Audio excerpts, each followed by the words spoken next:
नमस्कार, स्वागत है आपका टैलेंटेड इंडिया की इस चुनावी चर्चा में। इस बार मध्य प्रदेश के विधानसभा चुनावों में टीम राहुल गांधी का प्रभाव साफ तौर पर देखा जा सकता है। राहुल गांधी की मंशा हर एक वर्ग को साथ लेकर चलने की है और कहीं ना कहीं कांग्रेस के राष्ट्रीय अध्यक्ष बनते जो इच्छाएं, जो प्रतिबद्धताएं राहुल गांधी ने जताई थी, निश्चित रूप से मध्य प्रदेश के चुनाव में प्रत्येक वर्ग के साथ वे प्रतिबद्धताएं भी यहां नजर आएंगी। ऐसे में कांग्रेस की युवा टीम मध्य प्रदेश में पूरी तरह से सक्रिय है और इन विधानसभा चुनावों में युवा किस तरह की भूमिका निभाएंगे, इस पूरे विषय पर चर्चा करने के लिए आज हमारे साथ मौजूद हैं युवा कांग्रेस नेता पिंटू जोशी जी। वैसे बहुत बहुत स्वागत है आपका। चुनावी चर्चा की बात है, पूरे मध्य प्रदेश में चुनाव का माहौल है और हर जबान पर सिर्फ कांग्रेस और भाजपा की बातें हैं। ऐसे में आपकी नजर में ये जो चुनाव है किस तरह का चुनाव है और राहुल गांधी का कांग्रेस की जो नई टीम है उसका कितना प्रभाव विधानसभा चुनाव में देखने को मिलेगा? धन्यवाद, आपने मुझे आपके स्टूडियो में बुलाया, मुझे मेरा पक्ष रखने का मौका दिया जा रहा है। मध्य प्रदेश में 2 पार्टी सिस्टम है, यहाँ कोई थर्ड पार्टी रूल कभी रहा नहीं, इधर कांग्रेस और बीजेपी ये 2 ही रहे। तो या तो सत्ता में वो रहेंगे, सत्ता में हम रहेंगे, लेकिन सत्ता में रहना ही लक्ष्य नहीं होना चाहिए। आपको जनता ने क्या चुनकर भेजा है, क्या विचार, क्या अपेक्षा है, क्या आशाएं रख के आपको भेजा है, वो डिलीवर आपको करना पड़ेगा। आज का समय बहुत तेज़ी से आगे बढ़ रहा है, हम जैसे युवाओं का ज़माना अब आ गया है, आप जैसे युवाओं का ज़माना आ गया है, तो अपेक्षाएं भी उसी संदर्भ की होने लग गई है। देखा जा रहा है कि जो पार्टियां अपना मैनिफेस्टो भारतीय जनता पार्टी ने जो डिज़ाइन करा था, ठीक उसके विपरीत काम करा। तभी आपने देखा होगा पिछले कुछ वर्षों में शिवराज सिंह चौहान जी की स्वयं और उनकी पार्टी की लोकप्रियता बड़ी तेज़ी से गिरी है। उसके पीछे कारण ये है कि अगर आपने किसी कुछ वादा किया है और वो वादा बार बार कर रहे हो, 15 साल से कर रहे हो, जनता आपको वोट दे दी है, लेकिन एक हाई टाइम आता है, एक चरम आ जाता है कि अब ये डिलीवर कब करेंगे। तो ये देखा जा रहा है कि जिन विषयों को लेकर उन्होंने सत्ता में आए थे, उन विषयों को वो फुलफिल नहीं कर पा रहे हैं। तभी दूसरे पक्ष के लिए संभावनाएं बनी है। राहुल गांधी जब से हमारे राष्ट्रीय अध्यक्ष बने हैं तो 2-3 चीज़ों पे हमने काम करना चालू करा। पहला, झूठा वादा नहीं करेंगे और जो वादा करेंगे उसको निभाएंगे। हाल ही में मंदसौर में राहुल गांधी जी आए, उन्होंने ये बोला कि सरकार हमारी कांग्रेस की आती है तो 10 दिन के भीतर हम डिलीवर करेंगे उनका कर्ज माफ़ी का। देखिए, बड़ी विडंबना इस देश की है कि मोबाइल सैमसंग कंपनी बनाती है तो रेट वो तय करती है, पेन रेनॉल्ड्स का पेन बनाता है, रेनॉल्ड्स कंपनी बनाती है तो रेट वो तय करती है, जूता वुडलैंड बनाता है तो रेट वो तय करता है, लेकिन किसान अपनी पूरी मेहनत के साथ कोई कल्टीवेशन करता है, उसका रेट वो नहीं तय कर सकता। तो बड़ी शर्म की बात है। किसान को अधिकार मिलना चाहिए कि वो किस भाव में फसल बेचेगा, और किसान खुश रहेगा तो बाकी लोग खुश रहेंगे। यही बात युवाओं के साथ जाती है। मध्य प्रदेश में बड़ी संख्या में युवा पढ़ लिख कर बाहर जब निकलता है तो अपने आप को बेरोजगार और 2 राहों पर पाता है। जिस संख्या में engineering, medical, pharmacy, BCom, BBA, BEd, अन्य कोर्सेज आ रहे हैं मध्य प्रदेश में, कॉलेजेस आ रहे हैं, लेकिन उसके अनुपात में नौकरियां नहीं लग पा रही है। तो हम ये चाहते हैं कि राहुल गांधी जी अगर नेतृत्व हमारा स्वीकार करा है उन्होंने, तो उनकी सोच के अनुसार हम कार्य करें।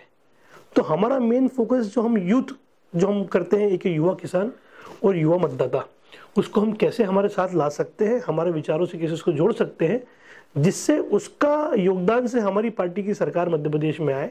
और जो वादा हम सिर्फ वादा कहने के लिए नहीं, उसको निभाने के लिए करते हैं, क्योंकि हमारी पार्टी का एक ट्रैक रिकॉर्ड रहा है, या तो वादे करते नहीं, वो करें तो निभाते हैं। 14 वर्षों से सत्ता से बाहर है अभी कांग्रेस जी। पहले जो विधानसभा चुनाव हुए, कहीं ना कहीं एक लहर का प्रभाव देखने को मिला और कई बड़े ऐसे नेता जो कांग्रेस में अपना प्रभाव भी रखते थे, क्षेत्र में प्रभाव रखते थे, वे नेता हार गए। इस बार क्या लगता है, शिवराज बनाम कांग्रेस की लड़ाई है या फिर जो स्थानीय जनप्रतिनिधि होगा जिससे सीधे जनता का सरोकार है, उससे कांग्रेस के प्रत्याशी की लड़ाई होगी? देखिए, चुनाव 4-5 बिंदुओं पर लड़ाई जाते हैं। एक, आपको कौन लीड कर रहा है, तो शिवराज सिंह चौहान से सीधी बात कहे तो लोग बोर हो गए हैं। वो अपने आप को इतना बेच चुके हैं कि अब उनका सेलिंग वैल्यू बची ही नहीं उस व्यक्ति की। साथ ही साथ में यूथ ने सालों से उनको देखा है कि एक तरफ तो मैं कहता हूँ कि शिकायत करने वाला मेरा कैरेक्टर नहीं है, लेकिन यूथ समझदार है, उसको बताना नहीं पड़ता कि उसको चेंज चाहिए कि नहीं चाहिए, वो खुद तय करता है। तो यूथ ने ठान लिया कि इस बार चेंज करना है, लेकिन हम उसको क्या दे रहे हैं? हम किसी की नेगेटिविटी या किसको बदनाम करके सत्ता में आना नहीं चाहते। हम चाहते कि हमारा विचार, हमारा ब्लूप्रिंट हम बताएं कि हम सत्ता में आएंगे तो हम एक अच्छे काम करेंगे, हम सत्ता में आएंगे तो इस विशेष के लिए, वर्ग के लिए, इस सेक्टर के लिए ये हमारे प्लानिंग है, ये हमारा ब्लूप्रिंट है, और उसको हम ग्रेजुअली कैसे उस तक पहुंचेंगे ये तय करेंगे। तो हम एक रोड मैप बताना चाहते हैं युवाओं को कि हमारा रोड मैप ये रहेगा सरकार के लिए आने वाले समय में, और अगर आप हमारे रोड मैप से इत्तेफाक रखते हैं, उसको रोड मैप के आइडिया को शेयर करते हैं, तो हमारा साथ दीजिए। अच्छा, इस बार पहली बार देखने को मिला कि पहले बंद कमरों में बनने वाला घोषणा पत्र इस बार कांग्रेस जनता के साथ और आम वर्ग के साथ मिलकर बना रही है। करीब 90 ऐसे वर्ग हैं जिन्हें आप साथ लेकर घोषणा पत्र की तैयारियां कर रहे हैं। ये किस तरह का आयोजन है और इस आयोजन से क्या जो बढ़त है कांग्रेस को मिलने की संभावना है? यही बात है, जैसे आप पत्रकार हैं तो पत्रकारों के साथ क्या क्या समस्या है, क्या उनको चुनौतियां दिन ब दिन आती है, आपसे बेटर कौन जानेगा। आर्किटेक्ट है, डॉक्टर है, लॉयर है, चार्टर्ड अकाउंटेंट है, युवा किसान है, स्पोर्ट्समैन है। हम चाहते हैं कि इस बार हमारा घोषणा पत्र आप लोग तय करें। आप लोग कैसे तय करें कि आप बताएं कि आपकी क्षेत्र में क्या समस्या आती है, आप हमें बताएं कि आपकी क्षेत्र में क्या चुनौतियां हैं और उसको कैसे हल करा जा सके। उसका हल करने का तरीका भी आप लोग बताएं। वो कैसे हो सकता है कि आप हमको इनपुट दे, सुझाव दे कि कांग्रेस पार्टी का घोषणा पत्र स्पोर्ट्समैन के लिए ये होना चाहिए, व्यापारी के लिए होना चाहिए, युवा उद्यमी के लिए होना चाहिए, पत्रकार के लिए होना चाहिए, ताकि आपको पार्टिसिपेशन लगे सरकार में, आपको लगे कि हमारा योगदान कांग्रेस पार्टी की सरकार बनने में है, और जब कांग्रेस पार्टी की सरकार आएगी तो हमारे दिए गए सुझाव पे कार्य होगा। इस जो सम्मेलन होने जा रहा है इसमें पार्टी के बड़े नेताओं का क्या मानना है, और क्या इस आयोजन में जो इंदौर में होगा पार्टी से भी कोई बड़े केंद्रीय से या फिर मध्य प्रदेश के संगठन से कोई बड़े नेता आएंगे? देखिए, ये कार्यक्रम भीड़ वाला कार्यक्रम नहीं, ये क्लास वाला कार्यक्रम है। हम चाहते हैं कि इत्मीनान से दोनों पक्ष एक दूसरे की सुने। हम अगर किसी को सम्मान पूर्वक बुला रहे हैं तो उसको सम्मान वहां पर मिले, उसकी बात सुनी जाए। तो लिमिटेड हमने उसको पॉलिटिकल एंगल उसको दिया है। ये जरूर है कि हमारी पार्टी के जो किसी क्षेत्र में विशेषज्ञ हैं, जैसे पी चिदम्बरम साहब 10 साल केंद्र में वित्त मंत्री रहे, चूंकि उनसे अच्छा वित्त का कोई जानकार नहीं है, और इस समय में तो सबसे ज्यादा उनकी जरूरत जनता महसूस कर रही है, तो वो आएंगे। मीनाक्षी नटराजन जी एक यूथ लीडर है, पूर्व सांसद है, और एक युवा को प्रतिनिधित्व करती है, गांधीवादी छवि की है, तो वो हमारे कार्यक्रम की कन्वेनर है। और यूथ कांग्रेस के माध्यम से हमने हमारी पार्टी के जो टेक्निकल लोग हैं, जो उन वर्ग विशेष से जुड़े हैं, उनको इन्वाइट और आमंत्रित करने का प्रयास करा है। क्या इस तरह के सम्मेलन ऐसे वर्ग को लेकर भी होंगे, क्योंकि आपने व्यापारी वर्ग की बात की, आपने पढ़े लिखे इंजीनियर, मजदूर, क्या मजदूर, क्या झुग्गी में रहने वाले लोग, क्या ऐसी महिलाएं जो लगातार पीड़ित हैं, शोषित हैं, इस तरह के लोगों की समस्या को सुनने के लिए कोई अलग सा कार्यक्रम कांग्रेस का है? देखिए, कार्यक्रम में वो भी है। हम चाहते हैं जिसके पास मास है, जो बड़ा संगठन है, जो वक्त की मांग है, उनको हमने इन्वाइट करा है। हमने सैलून बार्बर एसोसिएशन से भी लोग बुलाए हैं, युवा किसान भी बुलाए हैं, आरटीआई कार्यकर्ता बुलाए हैं, एनजीओ चलाने वाले, स्वयं सहायता समूह चलाने वाली महिलाएं, युवा छात्राएं, इन सबको बुलाया है। दरअसल इसका उद्देश्य सिर्फ ये है कि युवा जो किसी भी क्षेत्र से जुड़ा हो और वो अपनी आवाज को कोई मंच देना चाहता हो, तो वो मंच प्रदान करने की जिम्मेदारी हम लोगों की है। बीते 10 वर्षों से ज्यादा समय से आप क्षेत्र क्रमांक 5 में सक्रिय हैं, और विधानसभा क्षेत्र क्रमांक 5 एक ऐसा क्षेत्र है जहां बहुत सारी संभावनाएं भी हैं। किस तरह के मुद्दों को आप पाते हैं, और जब जनता के बीच पहुंचते हैं तो क्या कमियां नजर आती है? देखिए, क्षेत्र क्रमांक 5 युवा विधानसभा कह सकते हैं। सबसे बड़ी विधानसभा है वोट वाइज, और सर्वाधिक युवा मतदाता भी इसी विधानसभा में है। विश्वास की बात है कि क्षेत्र क्रमांक 5 में 1.5 लाख से ज्यादा 35 साल के नीचे के युवा हैं, जिनकी आशाएं, जिनकी अपेक्षाएं अपने जनप्रतिनिधि से है, लेकिन वर्तमान में जनप्रतिनिधि है उसको सेटिस्फाई और उसको पूर्ण नहीं कर पा रहे हैं। तो यहाँ के युवाओं ने सोचा है कि क्यों ना हमारे बीच में से कोई ऐसा युवा साथी निकले जो हमको रिप्रेजेंट करे। ये वैक्यूम मैंने देखा, और चूंकि वर्षों से इस विधानसभा क्षेत्र में काम कर रहा था, तो लगा कि राजनीतिक सर्वाधिक अच्छा माध्यम है किसी भी विचारों को पूर्ण करने के लिए। अगर मैं किसी माध्यम से ज्यादा से ज्यादा समाज का वर्गों का भला करना चाहता हूं, तो राजनीति उसमें से सबसे उपयुक्त माध्यम है, क्योंकि आपके पास बड़ा कैनवास आता है, आपके पास संभावनाएं रहती है, तो आप कम समय में ज्यादा से ज्यादा लोगों का भला कर सकते हो। राजनीति वो माध्यम है। हमें लगा कि इस क्षेत्र में बड़ी संख्या में युवा पढ़ाई करके निकल रहा है, लेकिन नौकरी नहीं लग पा रही। बड़ी संख्या में यहाँ पे कॉर्पोरेट ऑफिसेस हैं, लेकिन उनके आपस में कह सकते हैं कि उनको धंधे व्यवसाय का माहौल नहीं मिल पा रहा है। हम आपके सामने ही देखें तो BRTS नाम का एक नासूर इंदौर शहर के सीने पे डाल दिया गया, सिर्फ इसलिए कि किन्हीं अहंकारी नेता और अधिकारियों ने BRTS में कमाई सोच कर उसको इंदौर की के ऊपर थोप दिया। अब ये देखा जा रहा है कि एक लेन में मात्र 24 बसें चल रही है और दूसरे लेन में लाखों जनता परेशान हो रही है। तो जो इश्यूज है वो जनता से जुड़े इश्यूज है, ये इश्यूज मेरे द्वारा पैदा किए गए नहीं, ये वहां पर है और उसको हमने लोकेट करा है, उसको आइडेंटिफाई करा है कि ये इश्यूज यहाँ की जनता के हैं।